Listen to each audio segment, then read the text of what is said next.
हो खता हो गई मुझसे, हाँ कहा कुछ नहीं तुझसे, इकरार जो तुम कर पाते तो दूर कभी न जाते, कि कोई समझे न पीर पराई हो, कोई समझे न पीर पराई, किसी से अब क्या कहना, तुझे याद न मेरी आए, किसी से अब क्या कहना। हेलो दोस्तों, आप सभी का स्वागत है आपके अपने YouTube चैनल मैथ मस्ती पर। दोस्तों मैं हूं विपिन यादव और चलिए अब रेशियो एंड प्रोपोर्शन का पिछले वीडियो में आपने 9 सवाल देख लिया था, बेसिक भी बताया था मैंने। आज आगे करते हैं 10वां नंबर से। क्वेश्चन ऐसा है जो आपके अभी खासकर रेलवे एग्जाम के लिए बहुत ज़रूरी है ये, और अगर कोई भी एग्जाम देते हैं जिसमें आपको रेशियो एंड प्रोपोर्शन के सवाल पूछे जा रहे हैं तो रेशियो एंड प्रोपोर्शन के सवाल लगभग हर एग्जाम में आते ही आते हैं इस टाइप के सवाल। देखिए सवाल बहुत प्यारा सा है, 10 नंबर। अच्छा सीख जाइएगा बड़ा आराम से, गणित ना उतना हार्ड नहीं है जितना आपने समझ रखा है इसको। सवाल कहता है ए बी तथा सी के वेतन में 1:3:4 के अनुपात में है। यदि उनके वेतन में क्रमशः 5%, 10%, 15% की वृद्धि की जाए तो उनके बढ़े हुए वेतन किस अनुपात में होंगे। दोस्तों एक बात बताओ कि एबीसी का वेतन, अरे भैया सुनो ना, एबीसी का जो वेतन है, वेतन वो है 1:3:4 में। अब कहता है कि एक का 5%, बी का 10% और सी का 15% वेतन बढ़ा दिया जाएगा, तब उनके वेतन का अनुपात क्या होगा। सुनिए, नया वेतन क्या होगा। अच्छा इस सवाल में सबको बढ़ाने के लिए कहा है, कभी कभी घटाने के लिए भी कह देगा, ठीक है ना। अब बताइए, इसका वेतन 1 है, इसमें 5% की वृद्धि होगा तो 5% तो बढ़ा, कोई भी चीज अपने आप में 100% होता है, यानी इसका 105% वो हो जाएगा, पहले वाला का 105% नया वाला वेतन। इसके वेतन में, बी के वेतन में 10% वृद्धि, तो बी का वेतन 3 है, 10% बढ़ जाएगा तो 110% हो जाएगा, यानी 3 का 110%। और सी का जो है वेतन 4 था, 4 का ए भैया 15% बढ़ेगा ना तो 115% बढ़ जाएगा, माने 115% हो जाएगा बढ़ के। तीनों का प्रतिशत आप काट लीजिए, काट दिया। 21 से 5 से 21 बार में काट सकते हो, 5 से इसको 22 बार में काट सकते हो, और 5 से इसको 23 बार में काट सकते हो। अब ये 21 से कम 21 हुआ, आइए अनुपात 22×3 = 66 हुआ, ठीक है भैया। सुनिए 23×4 = 92 हुआ, 92, यानी आपका आंसर 21×66 = 92, 21×66 = 92, कोनो डाउट नहीं होना चाहिए। क्लियर है, बढ़िया है। आइए अगला सवाल आ जाइए कि मेरा मुल्क मेरा देश मेरा ये वतन। 11 नंबर सवाल, 504 विद्यार्थी वाले एक विद्यालय में लड़के और लड़कियों की संख्याओं का अनुपात 13:11 है। यदि 12 लड़कियां और भर्ती कर ली जाती हैं तो उनका नया अनुपात क्या होगा। दोस्तों 504 विद्यार्थी वाले एक विद्यालय में लड़का लड़की की संख्या का अनुपात 13:11 है। ये 13:11 है किसका, लड़का और लड़की के संख्या का। इनके संख्या जो है वो है 13:11 में। तो जरा देख लीजिए ना, लड़का कितना है और लड़की कितनी है। 13:11 कितना होता है, 24 क्या, तो अनुपात में योग हो गया 24। लड़का लड़की मिला दिए तो कुल संख्या 24, जबकि कुल संख्या है 504। 504 में लड़का लड़की दोनों है और इसमें भी लड़का लड़की दोनों है। लड़का लड़की का कुल योग अनुपात में 24 और रियल में 504 है लड़का लड़की का कुल योग। ये दोनों लड़का लड़की के ही कुल योग है, इसलिए आपस में बराबर। अब लीजिए अनुपात 1 का मान कितना, तो 24 दूना 48, 24 से कम 24, यानी 24 से इसको भाग लगा दी, आ गया 21। अब सुनिए 13 × 21 कर दीजिए, कितना हो गया, इसको एक कम करिए, 13 × 1 = 13 के 3 हासिल 1, 13 दूना 26 है 127, 273 गो लड़का और लड़की कितना हो गई, तो 2 1 हटा के या 2 1 सटा के 11 से गुना करना है तो 231। अब सवाल कहता है इतना तो पता चल गया कि 504 लड़का लड़की था ना, उसमें 273 लड़का और 231 लड़की है रे भाई। अब कहता है कि 12 लड़कियां और शामिल कर लिया जाए, तो अब रेशियो क्या होगा? तो 12 गो लड़की को और शामिल करिए जरा। लड़का तो वह रहेगा 273 लड़का रहेगा, लेकिन लड़की की संख्या हो जाएगा ये 2 आ 1 3, 3 आ 1 4 और ये 2 हो गया। ठीक है, 9 से कटेगा क्या? 4 3 7 2 9, 7 3 10 और 2 12, नहीं 3 से कटेगा। 3 9 27, 3 1 3, 3 8 24, 3 1 3, 91 अनुपात 81। 91 अनुपात 81 कहाँ है भैया? यहाँ है, ऑप्शन ए में। क्लियर है, कोनो डाउट नहीं? आइए देखिए अगला सवाल। प्रश्न है, किसी कक्षा में लड़कों की संख्या लड़कियों की अपेक्षा 12% अधिक है, तो कक्षा में लड़कों एवं लड़कियों की संख्या का अनुपात क्या होगा? अच्छा, इसको बनाना कोनो बड़का बात नहीं है। लड़का लड़की के संख्या का अनुपात कहा है ना, तो संख्या का अनुपात पहले लड़का कहा था, लड़का लिखे, बाद में लड़की लिखे। 12% अधिक बोला है, तो 12% का मान कितना होता है दोस्तों? 12, अब परसेंट मतलब बट्टा में 100। 12 से काटिए तो 4 से काट दीजिए, 4 3 12, 4 से 25 बार में है ना, 25 चौका 100। अच्छा, सीधा 12% कहता कि लड़का एवं कहता किसी कक्षा में लड़कों की संख्या लड़की के 12% है, तो बस ऐसा ही लिख देते 3/25। लेकिन 12% अधिक कहा है, अधिक का है तो नीचे वाला को ऊपर ले जाकर जोड़िए, 25 आ 3 28, नीचा वाला जीव का 3, ये 28/25 हो गया। यानी लड़का जो 12% अधिक था लड़की से, यानी कि वो रेशियो 28:25 का है। लड़की अगर 25 है तो लड़का 28 होगा, तो ये 12% अधिक हो जाएगा। ठीक है दोस्तों। दूसरा आप ऐसे भी बना सकते थे, लड़का 12% अधिक है तो लड़की के सामने 100 और लड़का 12% ज्यादा है तो 112। अब इसको आप काटेंगे तो यही आ जाएगा। 4 से काट कर देखिए, 4 दूना 8, 3 बचा, 4 8 32, यहाँ 4 से काटिए 25 बार में, आ गया 28:25, कोई दिक्कत नहीं है। चलिए अगला सवाल आइए जरा देखिए, ये तो हो गया हमारा 13। दोस्तों कहता है संख्याओं 6 7 15 17 में से प्रत्येक में कौन सी संख्या जोड़ने से परिणामी संख्या समानुपाती हो जाएगी? बहुत अच्छा सवाल है, ये सवाल पूछा जाता है दोस्तों एग्जाम में, ध्यान रखिएगा। कहता है 6 7 15 17 में से प्रत्येक में से कौन सी संख्या जोड़ने पर परिणामी संख्या समानुपाती हो जाएगी? अच्छा, समानुपाती का क्या मतलब होता है? मान लीजिए कि 4 और 8 का जो रेशियो होगा, ये 6 और 12 का भी वही रेशियो होगा, ये समानुपाती होगा। क्योंकि 4 8 को काटेंगे, 4 एकम 4, 4 दूना 8, और इधर भी 6 से 6 एकम 6, 6 दूना 12, तो रेशियो इधर 1:2 का, इधर भी रेशियो हो गया 1:2 का। मतलब ये दोनों रेशियो आपस में क्या है? बराबर, 1:2 1:2 है ना। तो ये बात आप समझना।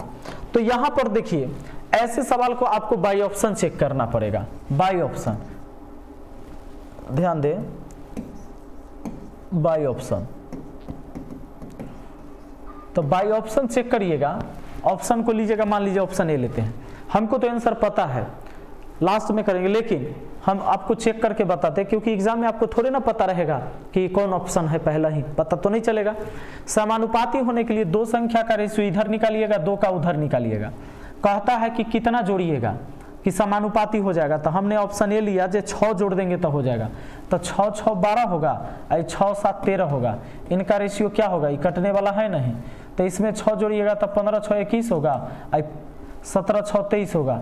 कभी भी रेशियो के समान हुआ क्या? नहीं हुआ, तो ये हुआ ही नहीं, ठीक ना, यानी ये गलत है। अगला लीजिएगा तो भी नहीं होगा, अगला नहीं ले लीजिएगा, नहीं होगा। ऑप्शन डी लीजिएगा ना, तो 6 3 9। अच्छा, कहता है किसको जोड़ना है? तो हमने कहा 3 को जोड़ना है, तो 7 3 10, ठीक है। और समानुपाती करेंगे, 15 में 3 जोड़ेंगे तो 18, और सुनिए 17 में 3 जोड़ेंगे तो 20 हुआ ना। यानी सब में 3 3 जोड़ देंगे तो ये समानुपाती हो जाएगा। ये 9:10 ठीक है, ये कट जाएगा, 18 के आधा 9 आ जाएगा, 20 का आधा 10 आ जाएगा, 9:10 9:10। कोई दिक्कत? कोई दिक्कत ना, कोई दिक्कत ना।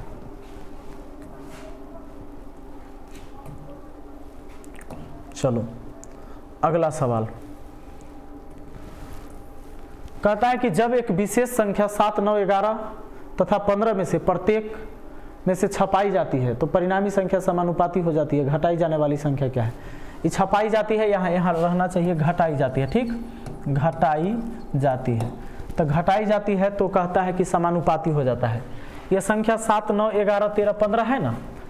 कौन कौन है? 7, 9, 11 और 15 है। 7, 9, 11, 15 है, 4 गो संख्या है। इसमें से ऐसा किसको घटाइएगा जिस समानुपाती आ जाएगा? तो ऑप्शन से देख लीजिए ना, अगर घटाने के लिए कहा है तो नीचे 4 जो ऑप्शन होगा उसमें कोई ना कोई आपका आंसर जरूर होगा। ठीक है, आइए तो अगर इसमें 3 ही घटाइए तो 7 में से 3 जाएगा 4 और 9 में से 3 जाएगा तो 6, और इसका रेशियो क्या हो जाएगा? 9 में से 3 गया 6, यानी 4 का आधा 2, 6 का आधा 3। अच्छा, देखते हैं समानुपाती होता है कि नहीं। 11 में से 3 घटाते हैं तो 8, अब 15 में से 3 घटाते हैं तो 12, कट के हो जाएगा, कट जाएगा 4 दूना 8, 4 3 12, 2:3 आ जा रहा है। किसको लेने से? ऑप्शन 3 को लेने से, सी को लेने से। ठीक है, कोई डाउट नहीं है? चलो आ जाओ भाई, आ जाओ, यहाँ आ जाइए। कहता है कि P और Q के आय का अनुपात 3:4 है तथा उनके व्यय का अनुपात 2:3 है। यदि इनमें से प्रत्येक 6,000 रुपये की बचत करता है तो P की आय क्या है? एक बात बताइए, P की आय पूछा है ना। कहता है P तथा Q के आय का रेशियो, P तथा Q के आय का रेशियो 3:4 है। फिर कहता है 2:3 में इसका खर्च, यदि व्यय का अनुपात, व्यय मतलब खर्च, ठीक है ना, व्यय मतलब क्या? खर्च। और खर्च का रेशियो कितना है भैया? खर्च का रेशियो है 2:3 का। और तब कहता है यदि इनमें प्रत्येक 6,000 रुपये की बचत करता है तो P की आय क्या है? प्रत्येक 6,000 की बचत करता है तो P की आय क्या है? अच्छा, ये 3 कमाता है 2 उड़ा देता है, 4 कमाता है 3 उड़ा देता है, तो बचत कितना हुआ? बचत हुआ 1 का। अच्छा, दोनों तरफ अगर डिफरेंस समान आ रहा है तो कोई दिक्कत नहीं है, ये बचत हुआ, क्योंकि 4 रुपया कमाया और खर्चा किया 3 रुपया, तब बचत 1, और ये 3 रुपया कमाया 2 रुपया खर्चा किया तो बचत 1, यानी ये 1 जो है क्या है दोस्तों? ये बचत हुआ। सिंपल बात है, आप 4 रुपया कमाते हैं, 3 रुपया खर्चा कर देते हैं तो बचत 1 होता है। यानी कि ये बचत तो अनुपात में 1 हुआ प्रत्येक का, जबकि प्रत्येक ने बचाया है 6,000। अब दोस्तों ये अनुपात 1 का मान जब 6,000 पता है तो हमसे पूछता है कि P की आय क्या है। सुनिए, अनुपात 1 का मान 6,000, P की आय यहाँ अनुपात में 3 है। जब 1 का मान 6,000 है तो 3 का मान 18,000 हो जाएगा, और आपका आंसर 18,000 जिस ऑप्शन में है, ऑप्शन सी में है, तो इसको मार दीजिएगा। ठीक है ना। अच्छा, इस सवाल को ऐसे भी बना सकते हैं दोस्तों, मान लीजिए कि P और Q के आय का अनुपात कितना दिया हुआ है? P और Q के आय का अनुपात 3:4, ठीक है। और इनका जो खर्च का रेशियो है, खर्च का रेशियो वो भी दिया हुआ है, और वो दिया हुआ है 2:3 में। जब 2 गो रेशियो दिया ना, तब पहले वाला रेशियो में x सटा देना है, क्योंकि x सटाने से कोई दिक्कत नहीं, अनुपात का मतलब बटा है, x हम काट भी सकते हैं। अब सुनिए, ये देखिए, इसको आप ऐसे लिख सकते हैं क्या? 3x बटा 4x। कल बताए थे हम पिछली वीडियो में कि अनुपात का मतलब बट्टा ही होता है। और ये है दोनों का आय में से इनका बचत 6,000 घटा देंगे तो क्या हो जाएगा बताओ? आय में से बचत गया तो खर्च हुआ, फिर इस आय में से बचत घटा देंगे तो क्या होगा? खर्च। जबकि खर्च दिया हुआ है 2/3, इधर भी खर्च है, इधर भी खर्च, इसलिए आपस में बराबर। देखिए, इधर भी खर्च का रेशियो है, इधर भी खर्च का रेशियो था, आपस में बराबर। खर्च कैसे है? ये आय में से बचत गया तो खर्च आया, आय में से बचत गया तो खर्च आया, इधर दोनों का रेशियो है खर्च का, इधर भी दोनों का रेशियो है खर्च का, तो खर्च के बराबर खर्च को लिख देंगे, हो गया रेशियो समान। अब इसको हल कर लीजिए।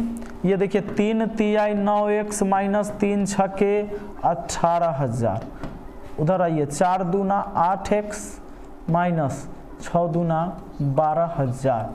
8x 9x में से घटा तो 1x, 18,000 उधर गया, घट गया 6,000। x का मान 6,000, p की आय पूछा है तो p की आय 3x है, x का मान 6,000 तो 3x का मान कितना? 18,000। यही तो बात है। कोई दिक्कत नहीं है। आइए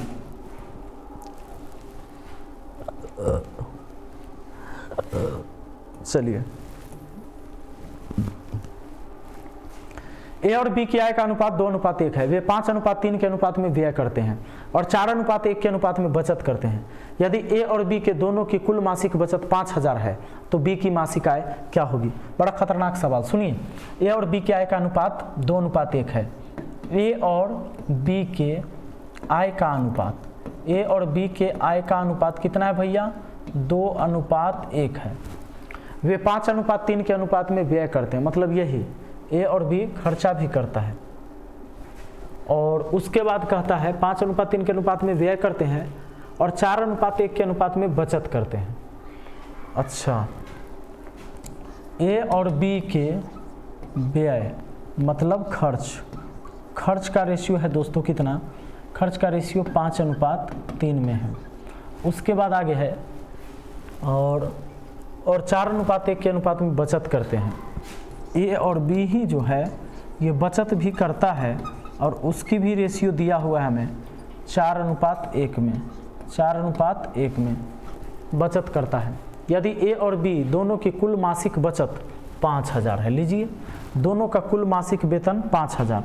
अरे भैया 5000 है तो पकड़ा गया, 5000 बचाया है और 4:1 में ये 4000 तो 1000, यानी ये बचाया है 4000 और ये बचाया है 1000, क्योंकि रेशियो तो सीधा सीधा है, दोनों मिलाकर बचाया है 5000, अनुपात में है 4:1 माने 400 तो 100, 4000 तो 1000, तो 4000 1000 5000 हो गया।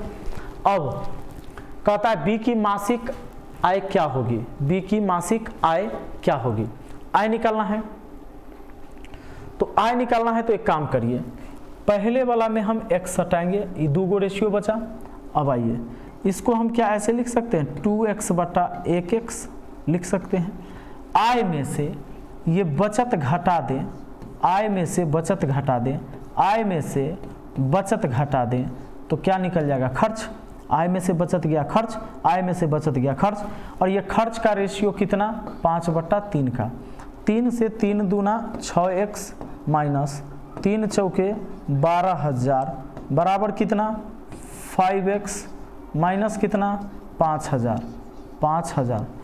5x में से 6x, ये 5x आके घट गया, 1x बचा, 12000 उधर गया तो 12 में से 5 गया 7000।